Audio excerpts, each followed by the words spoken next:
happens when a man loses his entire inheritance and his relationship to a friend he trusted, all because she promised him a share of millions she claimed were being held in a secret account. Glyn Busby had always considered himself a practical man. He worked hard, saved where he could, and tried to make sensible decisions with his money. He had spent most of his career doing manual trades work, the kind of job where every pound was earned through long hours and physical effort, and he had never been the type to gamble or spend recklessly.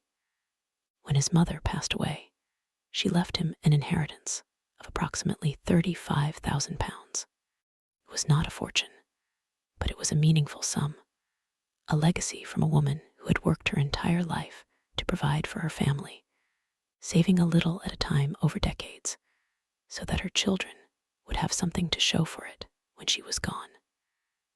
Glyn had plans for the money. He and his partner were in the process of buying a house, and the inheritance was going to be the deposit.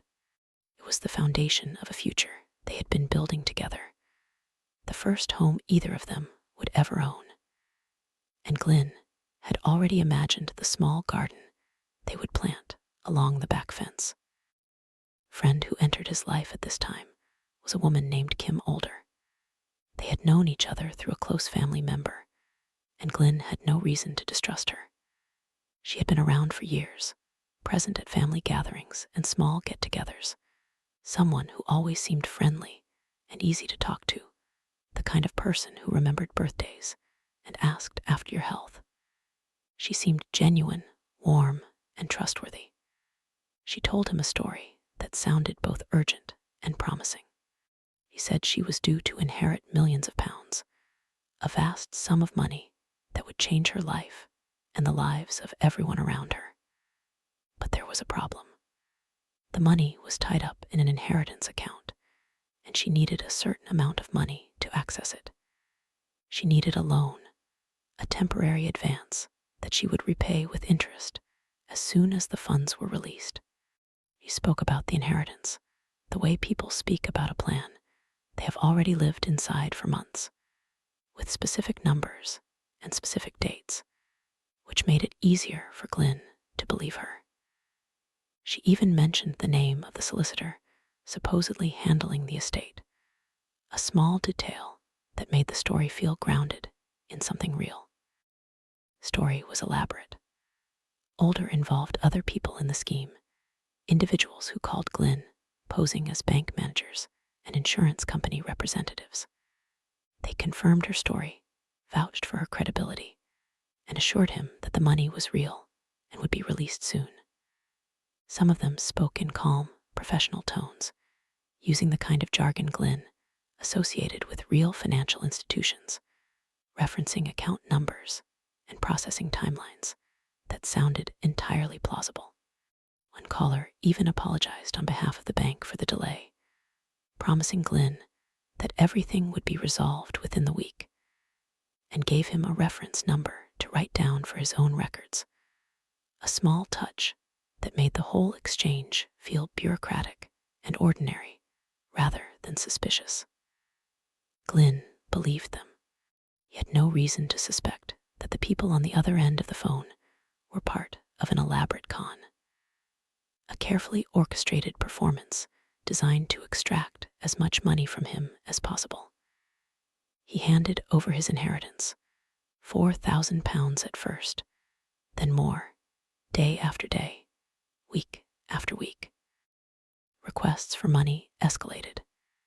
Each new request came with a fresh explanation, a new obstacle that had arisen in the process of accessing the inheritance, a fee that needed to be paid, a legal document that needed to be processed, a bank that required a deposit to release the funds.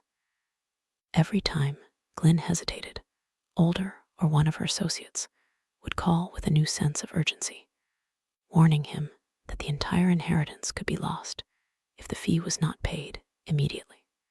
Some nights the calls came back to back, one voice handing off to another, each one adding new pressure and new deadlines. The sums grew larger, and Glyn found himself borrowing money on credit cards to meet the demands. He was in too deep to stop. The thought of walking away meant losing everything he had already given. The scam, he later realized, was designed to exploit that psychological trap, to keep the victim invested until there was nothing left to take. By the time Glyn realized the truth, he had lost approximately £35,000. His inheritance was gone. The money he had borrowed on credit cards was gone. The house he and his partner had been in the process of buying was lost, the deposit withdrawn, the sale falling through at the last stage, and the small garden he had imagined never came to exist. His relationship fell apart under the weight of the financial destruction. The stress consumed him.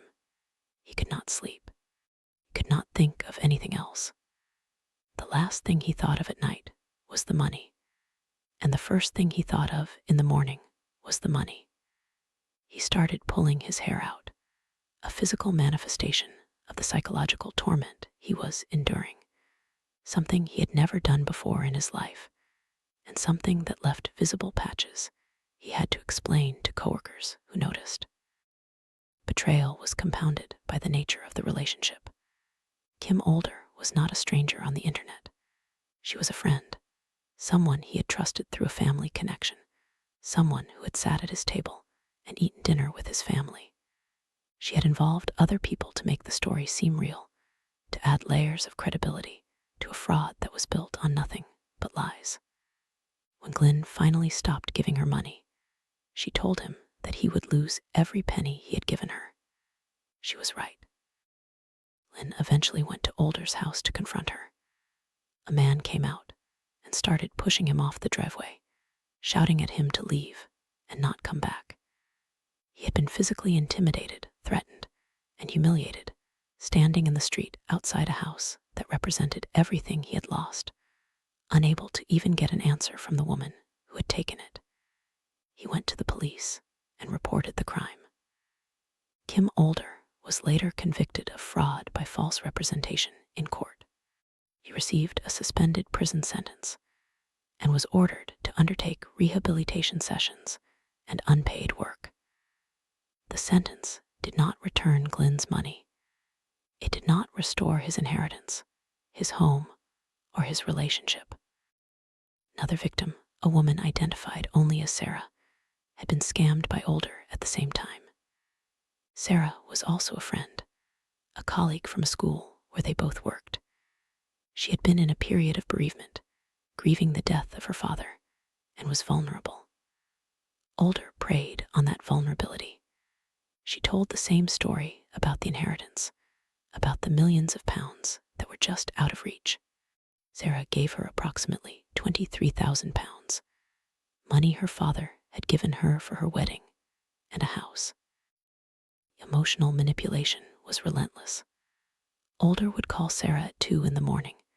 She would harass and hound her, threatening to take her own life if Sarah did not give her more money. The psychological pressure was unbearable. Sarah's hair started falling out. Her depression worsened. She stopped sleeping. She described the experience as being ground down by a person she had trusted completely. She felt ashamed and humiliated, not just because she had lost money, but because she had tried to help someone who had used her kindness as a weapon against her. Glyn's story is not unique.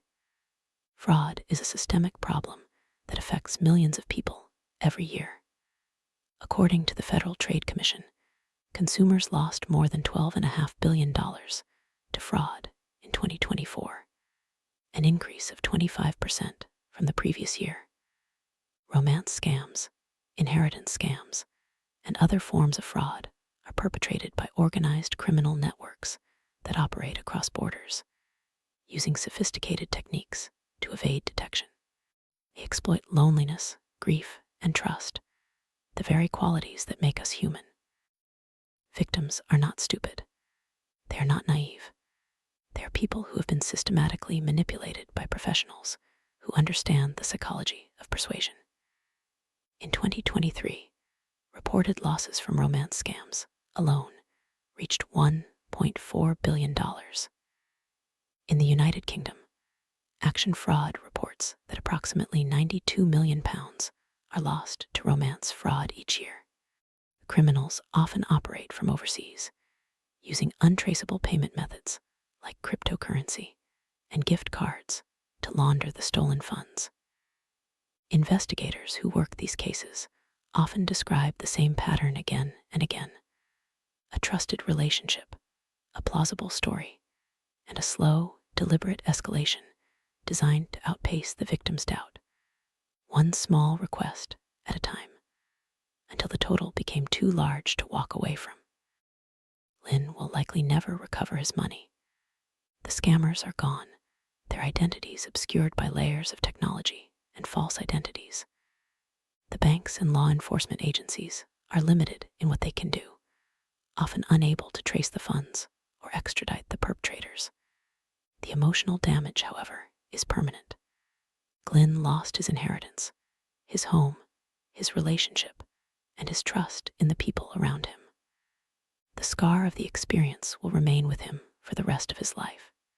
Years later, he would still find himself hesitating before answering an unknown number, bracing for a voice that would ask him for something he could not afford to give again. Story serves as a reminder that scams are not just financial crimes. They're crimes against the human spirit. They exploit our deepest vulnerabilities, our desire for connection, our hope for a better future. They leave victims not only impoverished, but broken, isolated, and ashamed. The best defense, as law enforcement officials often say, is education and awareness. If someone asks you for money, slow down. Verify the story. Talk to someone you trust. Do not let the urgency of the request override your judgment. The scammers depend on you acting quickly. They depend on your trust. Do not give them what they want.